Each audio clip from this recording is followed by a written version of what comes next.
Most people wasted their time. That was Daniel's first thought when he discovered the gift, or the curse. He wasn't sure which. The discovery came on an ordinary Thursday morning when his alarm blared at 6:30, the coffee machine hissed, and his cat pawed at his leg for food. He went to work, endured another endless parade of emails, and at lunch he bought the same bland sandwich as always. But when a reckless driver ran a red light and his world went dark in an explosion of metal and glass, he opened his eyes again in bed at 6:30 a.m.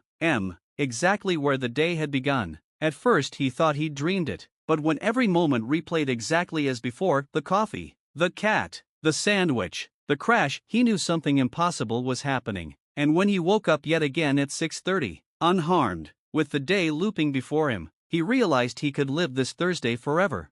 The initial days were panic and confusion. He tried warning the driver, only to die another way. He tried hiding at home, but something always pulled him back to the exact same reset point. Slowly, he accepted it. He could not escape Thursday, but once the terror wore off, curiosity took over. If he couldn't break free, maybe he could bend the day to his will. He started small, learning the precise words strangers would say before they said them, moving through conversations like a prophet. He discovered that memorizing the lottery numbers was pointless because the winnings vanished with each reset. But skills stayed. He learned French in a week, the piano in a month, martial arts in 6. Each morning his body was restored, but his mind carried every memory, every scar, every lesson forward. He was becoming more than human, an eternal student in a single endless classroom of Thursday. Yet the gift grew heavy. Daniel watched the same people suffer accidents, arguments, heartbreaks, and no matter how he intervened, the next cycle erased it all. Their laughter, their gratitude, their pain, none of it mattered. It was as if they were shadows in a play performed only for him. Loneliness settled in, sharp and suffocating. Then, one cycle, something different happened. At the cafe, where he had memorized every smile and word, a woman he had seen 100 times before paused, looked at him strangely, and whispered, "You're not supposed to be here." Daniel froze. She wasn't repeating a line he had heard before. She wasn't supposed to deviate. Her eyes widened, as if she realized she had revealed too much, and the day reset again.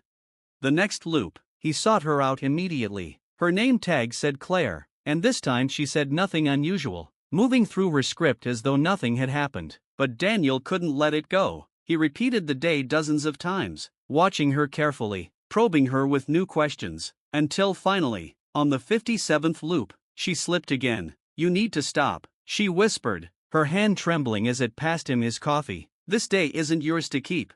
Daniel demanded answers, but the world snapped back to 6:30 before she could finish. He became obsessed, spending hundreds of cycles chasing fragments of truth from her lips. Each time she seemed more aware, more frightened, as though fighting against something larger than herself. And then, one loop, she looked directly into his eyes and said clearly, "We all get one day. You've stolen yours."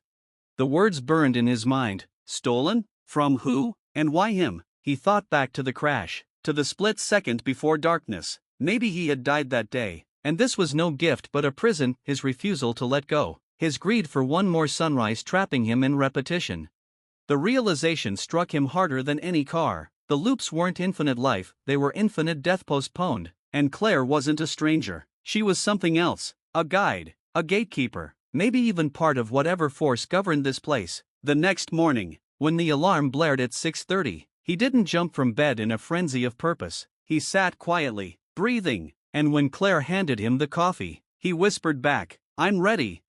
For the first time, the world didn't reset. The clock ticked forward to 6:31, 6:32, 6:33. The day moved on. Relief flooded him, followed by terror. Because if this truly was his one day, if all along it had been his last, then the time he had left was slipping away faster than ever, and he had no idea how long it would last. Would it end at nightfall? Would he wake tomorrow? Or would everything stop the moment he closed his eyes? He didn't know. All he knew was that he finally had to live, not forever, but completely. And the scariest part wasn't that the loop had broken. It was the thought that maybe every person alive was already living there one day, never realizing how quickly it could vanish, never knowing whether tomorrow would really come.